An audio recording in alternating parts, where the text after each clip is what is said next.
ओम शांति family, welcome back to new blog में आप सभी का स्वागत है। और आज के ब्लॉग में आपको बताने जा रहे हैं नवरात्रि के प्रथम दिन शैलपुत्रा जी के बारे में। शैलपुत्रा माँ जो दुर्गा की एक शक्ति का नाम है।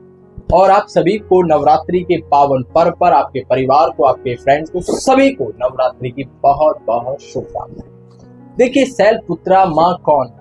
आप सभी ने पढ़ा होगा, शास्त्रों में जाना होगा कि शैलपुत्रा हिमालय की बेटी है। और शैलपुत्रा जी को भक्ति में बताते हैं कि उनका जो पिछला जन्म था वो सती थी और सती महादेव की पत्नी थी। और आप सभी को पता होगा सती के पिता थे दक्ष प्रजापिता। एक बार की बात है कि दक्ष प्रजापिता ने यज्ञ रचा जिसमें सभी को उन्होंने बुलाया, लेकिन महादेव को नहीं बुलाया। इस विषय को सोचते हुए सती ने कहा, नहीं, मुझे महादेव को बुलाना है क्योंकि वो मेरे हस्बैंड है। तो वो बुला तो लेती हैं, लेकिन क्या देखती हैं सती माँ की दक्ष जो मेरे पिता हैं वो चारों ओर सबका सम्मान कर रहे हैं, आदर कर रहे हैं, लेकिन महादेव को बिल्कुल 1% इम्पोर्टेंस नहीं दे रहे हैं, रिगार्ड नहीं दे रहे हैं। इस बात के कारण माँ सती को गुस्सा आ जाता है और माँ सती क्या करती हैं, गुस्से में आकर जो वहां पर यज्ञ का कुंड चल रहा था उसमें अपने आप को झोंक देती, अर्थात सती हो जाती है। इस कारण सती माँ का जब पुनर्जन्म होता है तब अगले जन्म में वो शैलपुत्रा के रूप में जानी जाती है। और आप सभी एक चीज और सोचो, शैलपुत्रा जी जो माँ है उनकी हाथों में दो चीजें दिखाते हैं। सबसे पहले एक त्रिशूल दिखाते हैं, दूसरा कमल दिखाते हैं। त्रिशूल अर्थात अपने अवगुणों को मिटाने की चीज, अर्थात हमें अपनी दिव्य शक्तियों द्वारा अपनी बुराइयों को नष्ट करना है। फिर कमल पुष्प को दिखाते, कमल अर्थात जो कीचड़ में रहता है और न्यारा और प्यारा रहता है। ऐसे ही हम इस संसार में रहें लेकिन इसकी बुराइयों से दूर रहें। तीसरी बात, शैलपुत्रा माँ का जो वाहन है, माना सवारी है, वो है बैल। और उस बैल का क्या नाम था? वृषभ। और उसका पूरा नाम वैसे कहते हैं वृषभ रूढ़। थोड़ा ऊपर नीचे हो तो उसके लिए सॉरी चाहता हूँ। और आप सभी ने देखा होगा माँ शैलपुत्रा की एक छवि को अगर आप देखते हो तो उनके अंदर एक पवित्रता की झलक है, धैर्यता। और आप सभी को पता है कि शैलपुत्रा का मतलब क्या है? करुणामय, दयामय, धैर्यवान रहने वाली, सौम्यता अर्थात गुणों से संपन्न रहने वाली। अब हमें क्या करना है? जो हम हर वर्ष नवरात्रि के दिन प्रत्येक दिन एक देवी को पूजते हैं, तो अपने मन में एक संकल्प रखें कि हमें पूजने के साथ साथ पूज्य स्वरूप में रहना है। अर्थात हमें पूजा तो करनी है लेकिन उस स्वरूप को अपने जीवन में धारण करने का एक लक्ष्य रखना है। क्योंकि आपने देखा होगा जब खरगोश और कछुए की रेस हुई तो कौन जीता? खरगोश भले धीरे धीरे चलता है, कछुआ धीरे धीरे चलता है और खरगोश क्या करते हैं? तेजी से दौड़कर जाकर एक छांव में सो जाता है। तो बाबा भी कहते हैं सफल होने का एक ही आधार है, निरंतर। जब तुम मुझे निरंतर याद करते हो, भले आपकी स्पीड थोड़ी ऊपर नीचे होती है लेकिन निरंतर रहे, सदा रहे, इंग्लिश में बोलते हैं कंसिस्टेंसी बनी रहे, तो तुम अपने लक्ष्य को प्राप्त कर लोगे। ऐसी बाबा कहते हैं तुम्हें। अब देखो नवरात्रि चल रहे, तो नवरात्रि में क्या करना है? हजारों लोग, करोड़ों लोग भक्त माँ को याद करेंगे।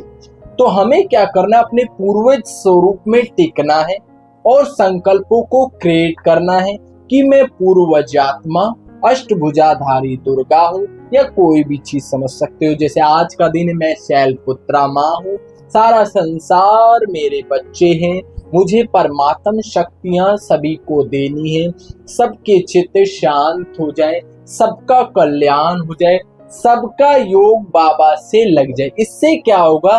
जो संसार में सभी भक्त आपके पूर्वज स्वरूप का आह्वान कर रहे हैं, याद कर रहे हैं, उनसे आपको एक वाइब्रेशन जाएगी। आपने परसों नरसों की मुरली में सुना होगा, बाबा ने कहा यदि तुम याद में रहकर कर्म करोगे तो तुम्हारा साक्षात्कार होगा। और बाबा की अव्यक्त मुरलियों में ये तक भी आया है कि जिस स्वरूप को हम लंबा काल अभ्यास करते हैं वो अनेक आत्माओं को साक्षात्कार कराता है। अब यहाँ विचार करने की बात है। अब भक्त हमें दिन रात याद करेंगे। दूसरा, संसार में एक पॉजिटिविटी आ जाएगी, क्योंकि भले ही लोग 9 दिन के लिए धारणा तो मूर्त बनी जाते हैं, शराब से दूर हो जाएंगे, नॉनवेज से दूर हो जाते हैं, बहुत सारी ऐसी नेगेटिविटी चीज हैं जिनसे वो दूर हो जाते हैं। फिर खान पान का भी परहेज रखते हैं।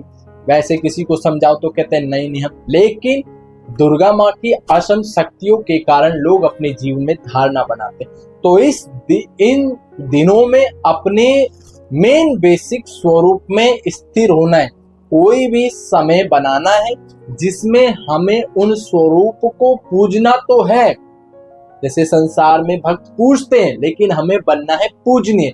तो रोज अपने उस स्वरूप को याद करना है कि मैं पूज्य स्वरूप आत्मा हूँ, मैं अष्टभुजाधारी दुर्गा हूँ, सारे संसार को बाबा की परमात्म शक्तियां दे रहा हूँ।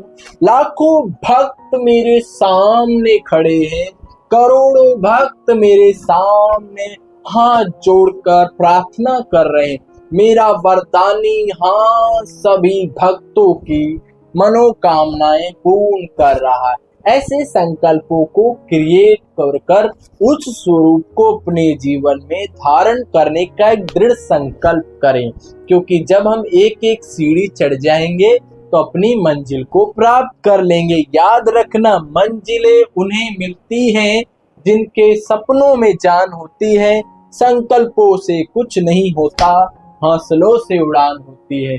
ओके माय डियर फैमिली, खुश रहें, आबाद रहें, दिल्ली रहे चाहे फरीदाबाद रहे, क्योंकि परमात्मा शिव बाबा आकर प्रजापिता ब्रह्मा के तन में बैठकर जो हमें ज्ञान दे रहा है, वही ज्ञान से हमें गुण शक्तियां आती है।